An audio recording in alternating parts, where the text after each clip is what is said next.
just in previous video I had taught you about the normal shift D is equal to OA minus IA in a particular diagram. OA I have to take common, so this will become like this. So D is equal to T is the thickness, 1 minus OA is the actual length, 1 minus refractive index of this. So it means the normal shift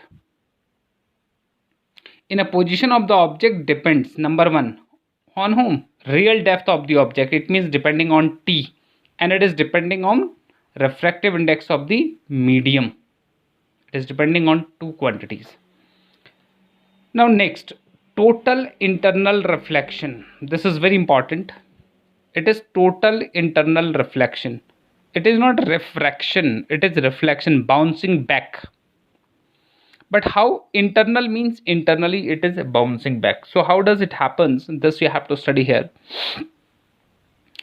For the process of total internal reflection, two conditions are required. Two conditions are mandatory that I will tell you. Number one, the angle of incidence must be greater than critical angle. And number two, the ray always should travel from denser to rarer medium. See, this is denser medium, optically denser, water, and this is rare medium. So ray is traveling from denser to rarer medium, number one. And the angle of incidence, this is angle of incidence, normal and incident ray angle, that is called angle of incidence, must be greater than critical angle. Then only bouncing back will take place. Understood? So these two conditions are required. So I am explaining this, how does it happens. Suppose a ray is traveling normal, so it will go in same path without deviation, but another ray is falling obliquely at A1, so it will get refract.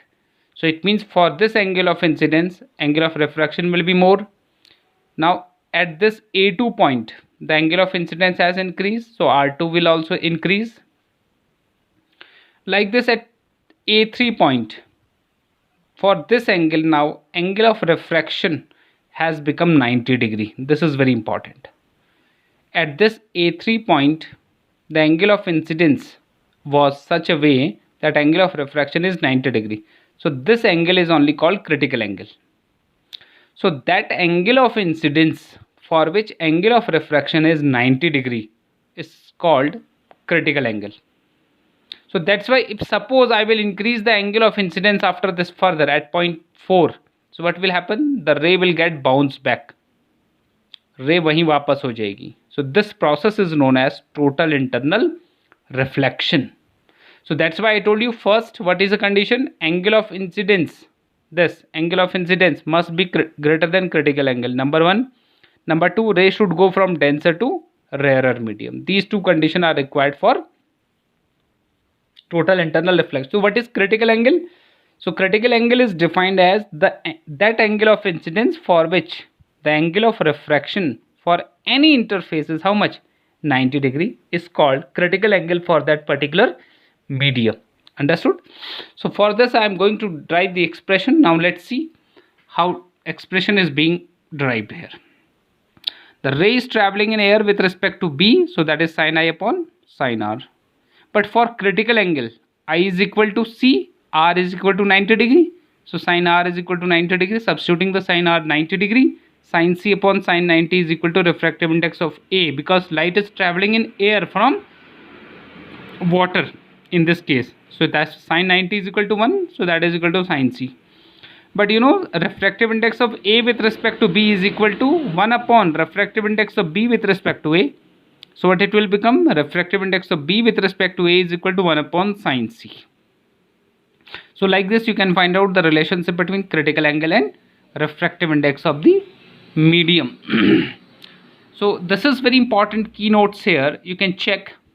For total internal reflection to take place, the ray of light should travel from optically denser to rarer medium, and the angle of incidence must be greater than the value of critical angle for the pair of two media. Understood or not? So like this, so that the glass air interface mu AB is equal to 1, critical angle is equal to how much? 42 degree for glass to air. It is almost shown to you here, that is 42 degree.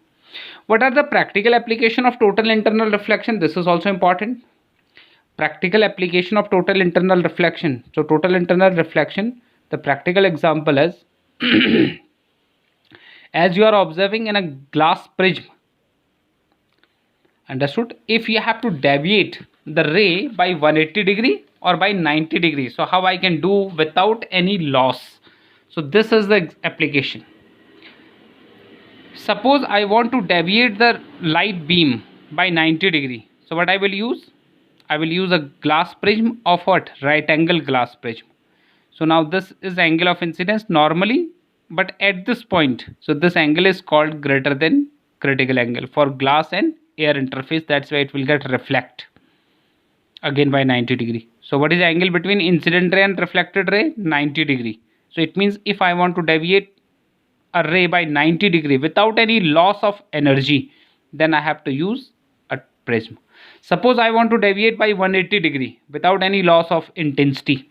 So what I will do? I will just make incidence at light along the hypotenuse, normal to the hypotenuse. So at this point total internal reflection will take place. At this point again total internal reflection will take place. Then it will get deviate. Initially the ray was going this, but finally it will come back. So what is the deviation? 180 degree deviation. So along the hypotenuse, if normally falling, so 180 degree. If along any side falling normally, so 90 degree deviation. So these are the uses of total internal reflection. The further use, the mirage formation you had seen, the brilliance of diamond in pieces, that is also total internal reflection. Mirage formation you have studied in class 10th. Mirage formation means this is the actual position of the tree in the desert area, but through the total internal reflection it is being reflected like this. So it seems to come from this point, but actually there is no image. And another use is optical fiber cable. So within this the signal are traveling like this with the help of total internal reflection. So these all are the examples of total internal reflection. So that's all for today. Go through this video properly and check out the application which are very important. Thank you and have a great day.